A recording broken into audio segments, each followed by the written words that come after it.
5 గ్రామాలు 45 గ్రామాలు ఇంతకు ఇక్కడ లోకల్ ఉన్నటువంటి కార్పొరేషన్లు మున్సిపాలిటీలతో పాటు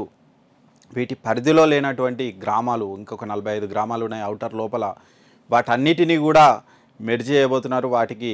గ్రామ పంచాయతీ హోదా తీసేసి వాటిని సమీప మున్సిపాలిటీలో విలీనం చేయబోతున్నారు దాంతోటి మొత్తంగా హైదరాబాద్ అయితే విశాలమైపోతుంది డెవలప్మెంట్ ఎక్కువ అవుతుంది కాకపోతే అక్కడ ఎవరైతే ఇప్పుడు గ్రామ పంచాయతీల పరిధిలో ఉన్నారో వాళ్ళందరిపైన పన్నుల భారం కూడా పెరుగుతుంది అని కాస్త భయపడుతున్నారు సరే ఇక్కడ చూస్తే మొత్తం 45 పంచాయతీలను ఇక్కడ కలుపుతున్నారట ఇందులో మేడ్చల్ జిల్లాలో 23 ఉన్నాయట ఈ 23 గ్రామాలను అక్కడ ఉన్నటువంటి 7 మున్సిపాలిటీలు కార్పొరేషన్లలో కలుపుతారట మొదటి దశలో ఇక రంగారెడ్డి జిల్లాలో ఉన్నటువంటి ఆ మున్సిపాలిటీలు దాంట్లో 11 గ్రామాలు కలవబోతున్నాయట సంగారెడ్డిలో 11 గ్రామాలు మొత్తంగా ఇక్కడ చూడొచ్చు మేడ్చల్లో 23 రంగారెడ్డిలో 11 సంగారెడ్డిలో 11 ఈ మొత్తం 45 గ్రామాలు ఆ లోకల్ అక్కడ దగ్గరగా ఉన్నటువంటి మున్సిపాలిటీలు కార్పొరేషన్లో ఫస్ట్ విలీనం అవుతాయి ఆ విలీనం అయిన తర్వాత నెక్స్ట్ 1 ఇయర్ లోపల దీన్ని మహాగ్రేటర్లో ఆ మున్సిపాలిటీలు కూడా ఇప్పుడు ఇక్కడ ఏ మున్సిపాలిటీలు కనిపించవు చిన్న చిన్న మున్సిపాలిటీలు కార్పొరేషన్లు అన్నీ కూడా జిహెచ్ఎంసీలో విలీనం కాబోతున్నాయి నెక్స్ట్ ఎలక్షన్లు ఇప్పుడు ఉన్నటువంటి కార్పొరేటర్లు ఉండరు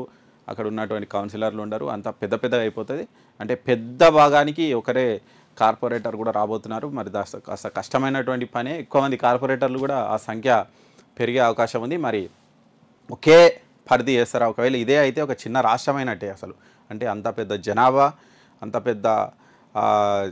ఆదాయం కూడా అంత పెద్ద ఆదాయం ఉంటుంది ఒక చిన్న రాష్ట్రం అయినట్టే ఆ స్థాయిలో మరి జిహెచ్ఎంసీ అయితే డెవలప్ కాబోతుంది ఇప్పుడు ఎమ్మెల్యేలకు ఉన్నంత క్రేజు ఇప్పుడు కొత్త జిహెచ్ఎంసీలో అయ్యేటువంటి కార్పొరేటర్లకు ఉండే అవకాశం ఉంది ఆ స్థాయిలో వాళ్ళు కూడా ఖర్చు పెట్టక తప్పని పరిస్థితి కూడా ఉండే అవకాశం ఉంది ఇక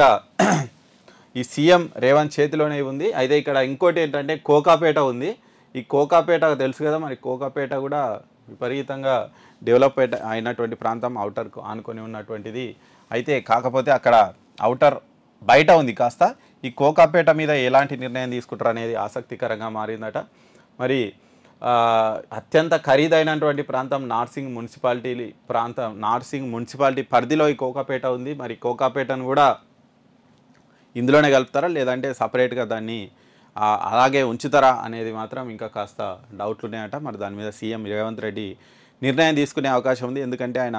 ఆల్రెడీ రియల్ ఎస్టేట్ చేసినటువంటి మనిషి ఎక్కడ ఏం చేయాలి అనే దాని మీద అయితే ఆయనకు అవగాహన ఉంటుంది మరి ఈ నేపథ్యంలో హైదరాబాద్